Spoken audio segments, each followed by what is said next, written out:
Il y avait de l'émotion dans l'air dans la boîte à secrets sur France 3 hier soir. Faustine Bollard avait invité le chanteur Hugo Frey, l'humoriste Chantal Laizou et le comédien Pierre Palmade à évoquer en public carrière et passons insoupçonnés. Archives personnelles, performances d'artistes et de proches ont ainsi ponctué l'émission au cours de laquelle on fusait indistinctement rire et larmes. Les fruits d'un long travail d'enquête au cours duquel les stars doivent accepter de se livrer à la production. Elles seraient d'ailleurs de plus en plus nombreuses à frapper aux portes de l'émission. Pour l'instant, aucun nous a dit ne pas vouloir être avec un tel ou un tel, certifie Marlène Moto, la productrice artistique, dans une interview avec Téléstar. Elle explique d'ailleurs, qu'en si est possible, on essaie également d'avoir 3 générations représentées. La recette a conquis les spectateurs, puisqu'il était plus d'1,5 million devant leurs écrans pour assister à la rencontre entre Gilbert Montagné, Amel Bent et Yannick Noah la semaine dernière.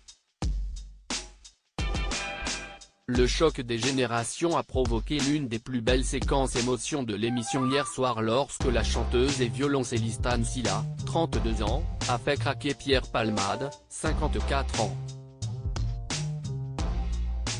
Faustine Bollard a d'abord préparé ce terrain musical en évoquant avec l'humoriste sa collaboration avec Jean-Michel Jarre à l'occasion du single Je te flash, Je te love en 2001. Aussitôt après avoir évoqué ce sympathique flop, le pionnier de la musique électronique est apparu à l'écran pour rendre hommage à son complice. Tu aurais pu être chanteur oscillant entre drôlerie et mélancolie. Je te flash, Je te love est un beau souvenir de collaboration pour moi. Si est drôle et tragique à la fois, une sorte de Charlie Chaplin disco. Pierre, je t'aille toujours flashé, et toujours lové.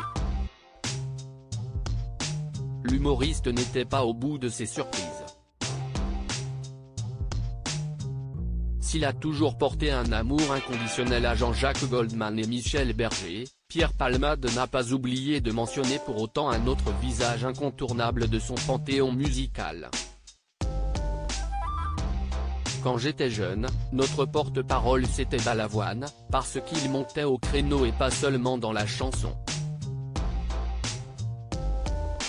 Il était temps pour Faustine Bollard d'introduire Anne Silla qui a délivré une interprétation bluffante du tube Le Chanteur, une œuvre prémonitoire selon Palmade qui était au bord des larmes en écoutant la reprise de son idole de jeunesse.